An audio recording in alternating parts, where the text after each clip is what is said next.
Good afternoon, Chad Evans here. I'm really pleased to introduce one of the nation's and really the world's preeminent leaders on energy innovation, development, and deployment, Greg Hill, the President and Chief Operating Officer of Hess Corporation, and one of the Council's distinguished national commissioners. Greg, as you know, energy is everything. It's really the lifeblood of our economy, and our competitiveness can't be separated from the issues surrounding energy, how productively we develop it, how we use it, and of course, how we steward it domestically. Right. And many would argue that nothing is going to impact American competitiveness more in the coming decades than our competitiveness in this space. As one of our former vice chairs put it, because of energy's exponential rise in the coming years, driven by factors like population growth, swiftly developing economies around the world, improving global living standards, but also because of the use of ever more energy dependent and energy intensive technologies. If current trends continue, we are on pace to use more energy over the next 50 years than in all of previously recorded history. So, in this scenario, Greg, I really wanted to ask you first, how do you see technology and innovation affecting the competitiveness of the oil and gas industry? Well, first of all, Chad, thanks for having me here and for the opportunity to speak, at this conference this year. So let me start by saying, maybe I'm stating the obvious here, but the oil and gas industry has a very long history of using technology and innovation to tackle the enormous challenges and opportunities, some of which you described in your opening remarks. And, one great example, I think, is, think about the shale revolution here in the U.S., where a different approach to horizontal drilling and hydraulic fracturing really unlocked oil and gas resources that previously were thought to be unlockable. And as a result of that, extreme innovation and technology advancement, the U.S. became a massive global powerhouse in energy in just 10 years and made our country energy independent as a net exporter with some major economic benefits. So between 2008 and 2020, for example, U.S. household energy spending fell by 25%. And even today, U.S. energy costs are about half that of Europe. So it's a huge competitive advantage that was realized as a result of this. And what many also don't realize about that innovation was the massive environmental advantages that were derived from the shale revolution as well. So, since 2000, the U.S. has reduced its energy-related CO2 emissions more than any other country in the world. And then thanks to that growing use of natural gas in the U.S., our country's CO2 emissions are the lowest levels in a generation. So we are an industry of innovators. Now, if I look to the future, kind of what's next for oil and gas, let me talk about our traditional businesses first. So in our traditional businesses, what we're seeing is the exponential effects of advanced computing power, sensors, and robotics are going to impact our business in extraordinary ways.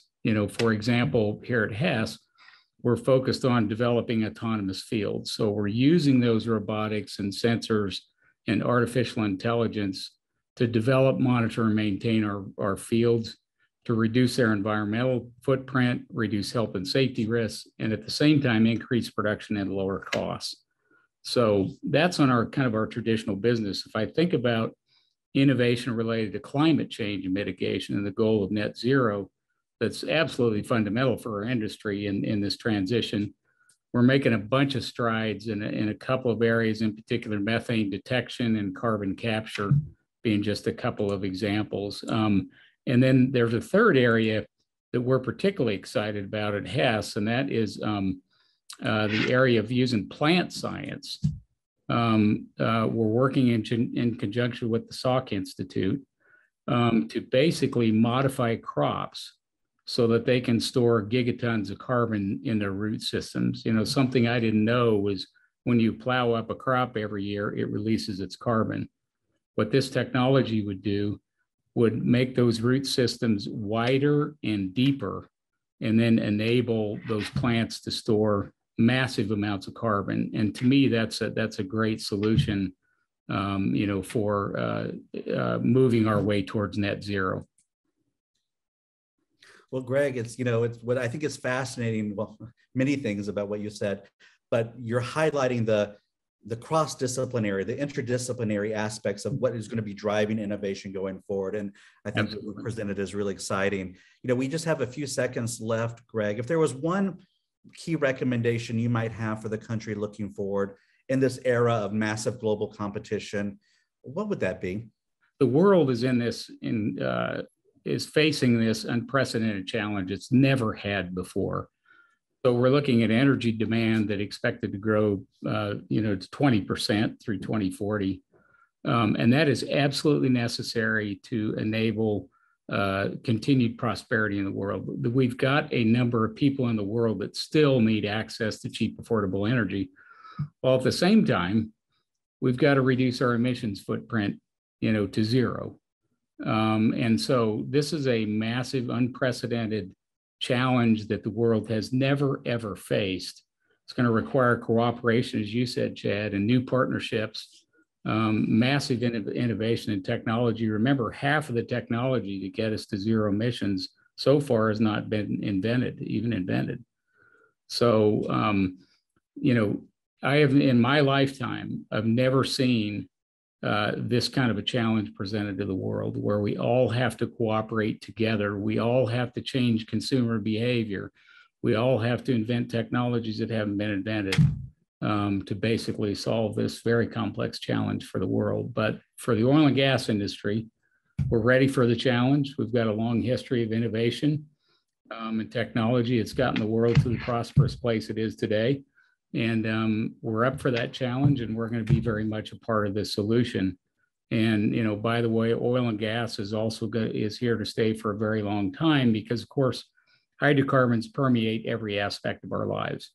We think of it as fuel in our cars and heat in our homes and things like that, but it's much more. It's pharmaceuticals, it's plastics, it just really, it touches our lives in ways that are not replaceable.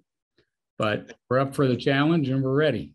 Well, I think not only up for the challenge, but you've also pointed out the opportunity space. So we're excited about that. And Greg, thank you. Thank Hess Corporation.